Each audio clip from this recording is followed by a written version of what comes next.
Hi there and welcome to this episode 4 of the series Rivers and Canals. Last time we looked at the work of James Brindley, who was one of the great canal builders, and I suggested that you might like to have a look to see what this is by looking at my video Cathedral of the Canals.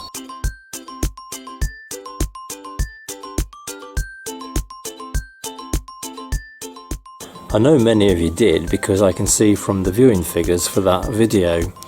You will have found out that it was the Anderton boat lift. The Anderton boat lift is on the Cheshire stretch of Brindley's Trent and Mersey Canal. It's an amazing structure and worth visiting in the future.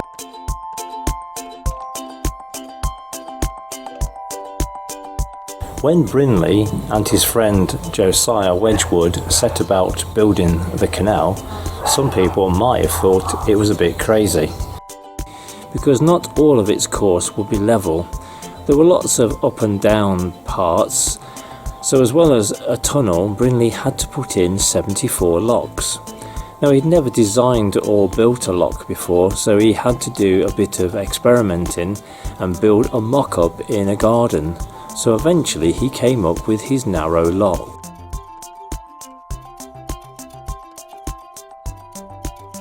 You saw me earlier in my workshop making a model of Brindley's lock, so that I can use it in this episode to look at how they work and what different types there are.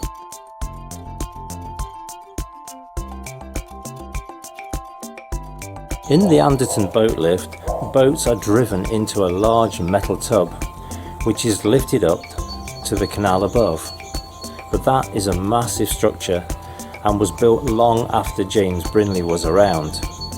His idea was a lot simpler than that, but it still involved driving a boat into a brick-built water container and then pouring water into it to make the boat lift up, or to take the water out to make it go down. So let's have a look. Here you see the lock. Very often they were next to a bridge. Just before the bridge would be the bottom pound.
And we can see the two sets of lock gates. We've got the bottom gates, the top gates, and then the balance beams.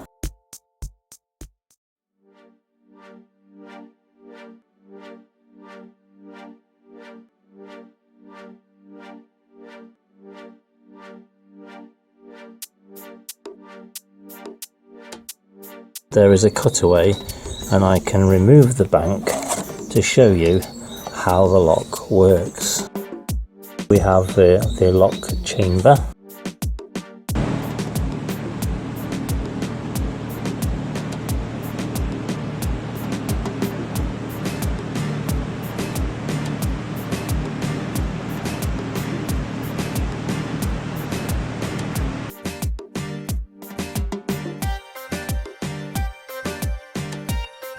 And the canal either side of it.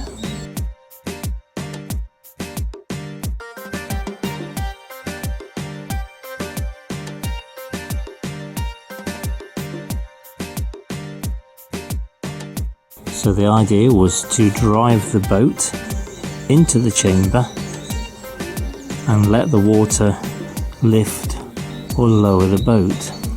So as you can see at the moment, the bottom pound is at the same level of water as the chamber, and then we have the top part of the canal above.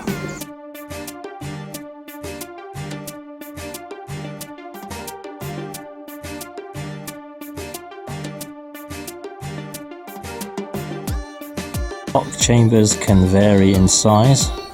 Brinley's locks were quite narrow, only about 7 foot wide and about 70 foot long, so the boats had to be narrow and long in order to fit. As canals became more popular and busier, the size of locks increased, which meant that boats could be bigger. There are locks on rivers too that have been made so that boats can get around weirs and rocky sections. Navigations were created and locks put in. The lock chamber of these locks can be huge.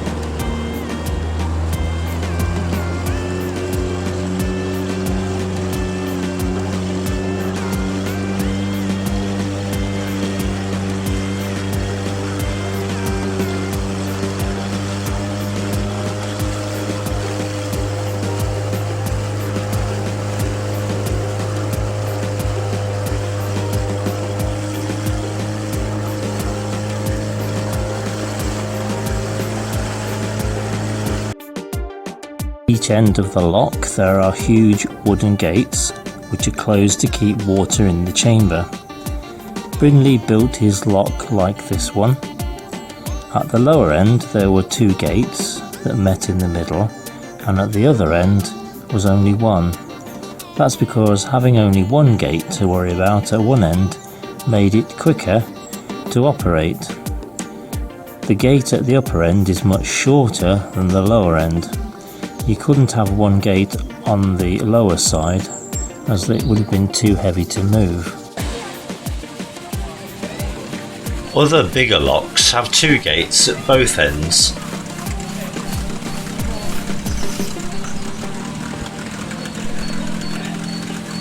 And some have a guillotine door which drops down. So let's look at going uphill using a lock. Firstly, the water needs to be set at the lower level. So if the lock is full and nobody coming the other way is about to use it, the lock needs to be emptied by raising the paddles at the bottom gates.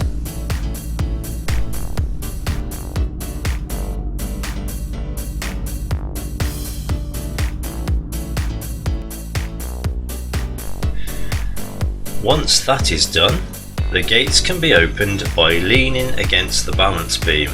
It's easiest to stand with your back to the beam and push backwards.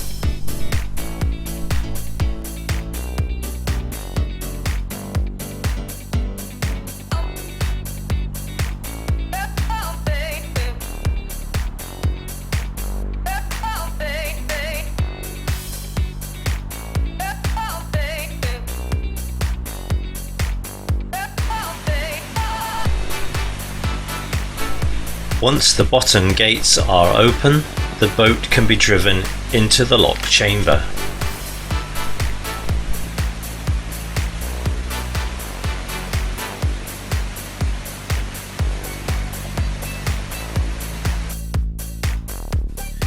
Once in the lock, I secure the boat either to a bollard or the lock ladder if I'm on my own with a quick release knot.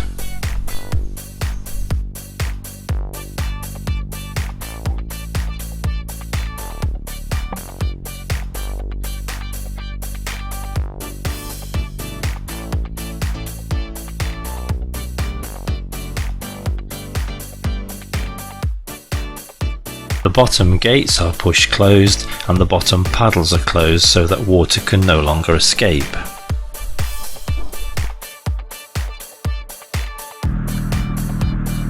And now, using a special handle called a windlass, or in some cases a wooden handle called a spike, paddles at the top of the lock are gently opened.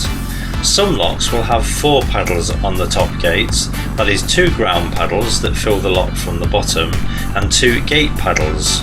You should always start with the ground paddles and let the lock fill up about halfway before opening the top paddles. The water to fill the lock is coming from the pound above.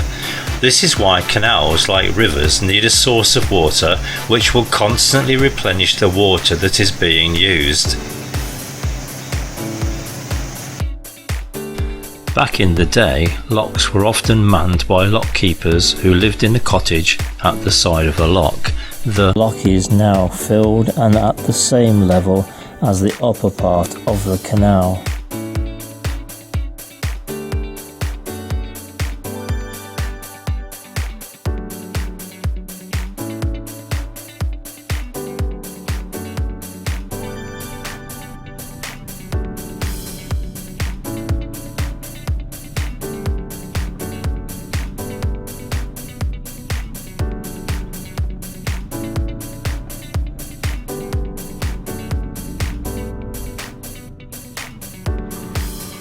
The lock is filled, it's a matter of opening the top gate and dropping the paddles and bringing the boat out of the lock. And the last thing to do is to shut the gate behind you. Going down the lock is much the same. For a single-handed boater, the lock ladder is extremely useful for climbing in and out of the boat. If you want to check out more about this, I have a video in my channel called Cabin Cruiser Adventure, how to operate a cabin cruiser solo on the Erewash Canal. Some of the much bigger locks on the navigations and rivers are electrically operated, which is great, especially if they are also manned by lockies. So I'll leave you to look at some more footage of different locks that I have filmed on my travels. So thank you for watching and please take care.